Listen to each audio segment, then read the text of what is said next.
Troisième dossier. Désormais, le logo RDC Cœur de l'Afrique sera flanqué sur les maillots de l'AS Monaco jusqu'en 2028. Le contrat a été signé par le ministère des Sports, entre le ministère des Sports et Loisirs de la République démocratique du Congo et le club de la Principauté. Kinshasa va débourser 5 millions de dollars par an et les objectifs déclarés: professionnaliser le football congolais, promouvoir le pays à l'international et attirer les investissements. Ce partenariat ne fait pourtant pas l'unanimité au pays. Suivez.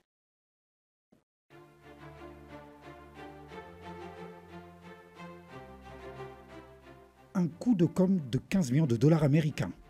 Voilà en résumé ce que représente le partenariat entre la République démocratique du Congo et l'association sportive Monaco. Officiellement, il s'agit d'un contrat stratégique signé jusqu'en 2028 entre le ministère congolais de Sport et Loisirs et le prestigieux club de la Principauté. Objectif déclaré: professionnaliser le football congolais, promouvoir le pays à l'international et attirer des investissements. Quand je vois les sommes qui ont été envisagées pour obtenir ces projets-là, on pourrait faire des routes au Congo, construire des écoles et même financer l'armée. Mais dans un pays où les infrastructures sportives s'écroulent, où le championnat national est suspendu et où les clubs vivent dans une précarité indigne, cette initiative soulève de vives critiques. Entre communication institutionnelle creuse et priorités renversées, ce partenariat soulève une question légitime. La RDC a-t-elle vendu une illusion au prix fort? Le gouvernement congolais débourse 5 millions de dollars américains par année. Pendant 3 ans pourra poser le logo RDC au cœur de l'Afrique sur la manche de maillot de l'association sportive Monaco en Ligue 1 et en Ligue des champions européenne. Un contrat de visibilité, donc accompagné de promesses et de développement du football national.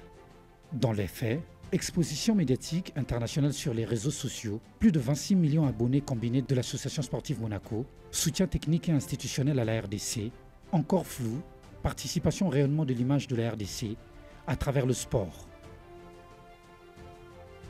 Mais pendant ce temps, la Ligue nationale de football a peine à exister, le stade de Martyrs accuse des fissures structurelles, aucune académie fonctionnelle nationale ne forme sérieusement les jeunes et le club manque de moyens pour se déplacer ou rémunérer leurs joueurs.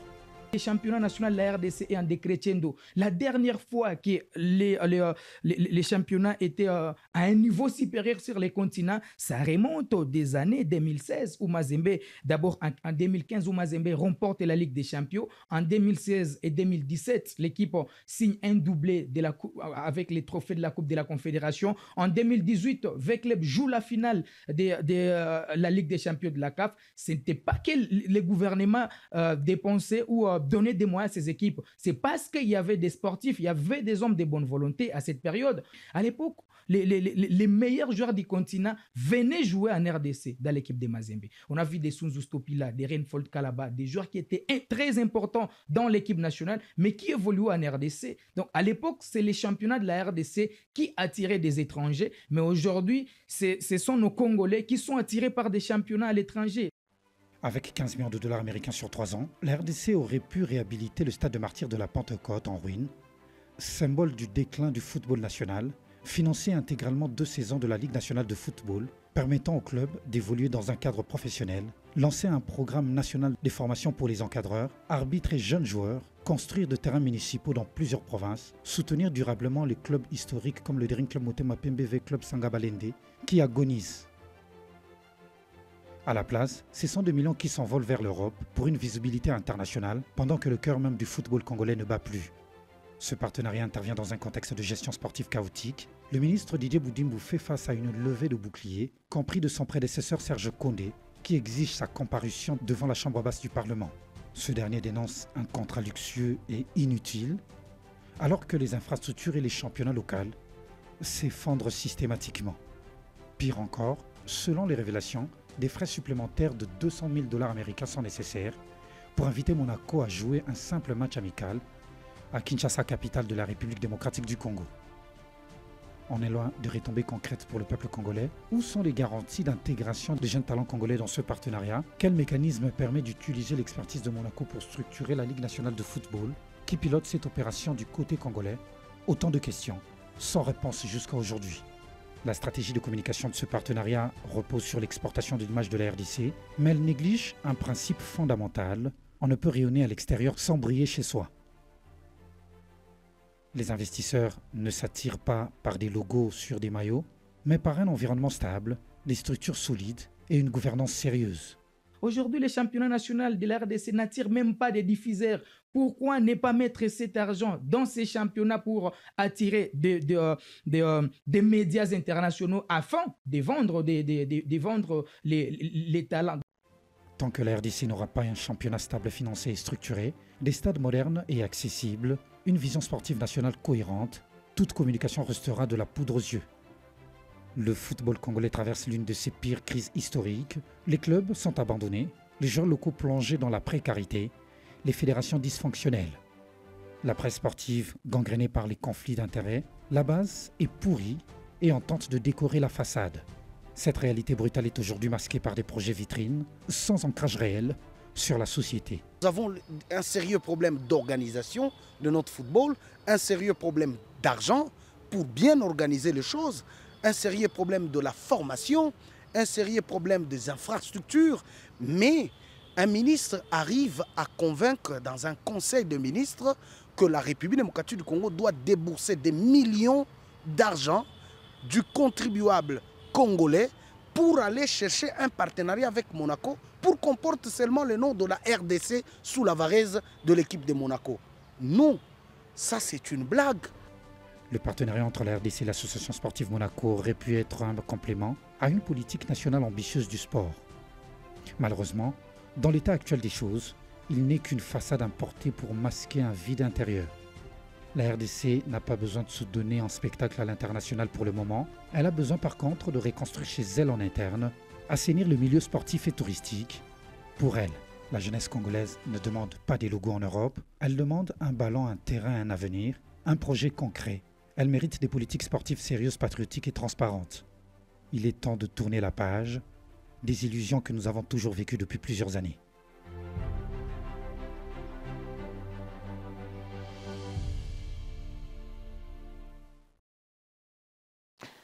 Monsieur Aimé Mutombo, votre réaction? Une vitrine dorée pour un football en ruine. Oui, vous savez, pour faire des réformes, pour améliorer les choses, il y a toujours un prix à payer. 5 millions de dollars américains, c'est trop, c'est beaucoup. Oui, vous avez vu, il y a beaucoup de gens qui commentent dans un sens comme dans un autre. Alors moi, je n'aimerais pas trop plonger dans les commentaires dans ce dossier, mais j'aimerais demander ici au ministre Boudimbo, dès son retour, de vulgariser. Parce que vous savez, aujourd'hui, nous avons ce que nous appelons au Congo système, il y a diabolisation. Il y a des gens qui peuvent voir que c'est bien. Améliorer le professionnalisme, tout ça, c'est bon. Attirer les investisseurs, c'est pas mauvais, c'est une bonne chose. Mais la moindre des choses maintenant, ce qu'ils devaient faire, c'est vulgariser vraiment le contenu de ce contrat, que nous puissions savoir, parce que cet argent qu'on va donner, c'est l'argent du contribuable congolais. Vous voyez? Alors, il faudrait vraiment approfondir maintenant les actions, faire une communication à 360 degrés pour bien faire connaître cela. Est-ce qu'il a pris le temps de discuter avec le spécialiste en question en matière? Ça, je ne sais pas. Mais du moins, pour améliorer les choses, il y a toujours un prix à payer. Et je pense qu'il faudrait, parce que nous avons la redevabilité. Hein, vous voyez, quand vous gérez les trésors et le fonds de l'État, vous devez rendre compte de ce que vous faites et des projets, des réformes que vous comptez faire parce que c'est l'argent du contribuable congolais. Ce n'est pas mauvais, ce n'est pas bon, mais il faudrait qu'ils puissent vulgariser ça, qu'on puisse connaître le contenu. Qu'est-ce qu'ils disent? On va payer 5 millions. Mais en retour de ces 5 millions qui seront payés chaque année, qu'est-ce que la RDC va bénéficier? Parce que nous avons aussi des infrastructures sportives. Je l'avais suivi une fois, il parlait de la construction d'un stade au niveau des Ndjili. Je ne sais pas où est-ce qu'on en est. Et ça sera aussi l'occasion pour lui d'expliquer auprès de confrères journalistes ce qu'il compte faire et par rapport à ces projets. Merci Aimé Mutombo d'avoir répondu à notre invitation. Je rappelle que vous êtes journaliste expert des questions d'infrastructure et développement. Mais avant de clôturer, juste un mot. Avant de clôturer, c'est de nous séparer. Vous avez fait une sorte de contre-expertise du rapport des résultats du rapport de contrôle émis sur l'exécution du programme de PDL 145 territoires. On a parlé des détournements des fonds, des travaux qui n'avancent pas. Et pourtant, le chef de l'État, lors du dernier Conseil des ministres, a demandé au gouvernement que toutes les infrastructures soient remises d'ici décembre 2025. C'est vrai que nous sommes arrivés à la fin, mais donnez-moi même 2 minutes. Je vais essayer de me résumer.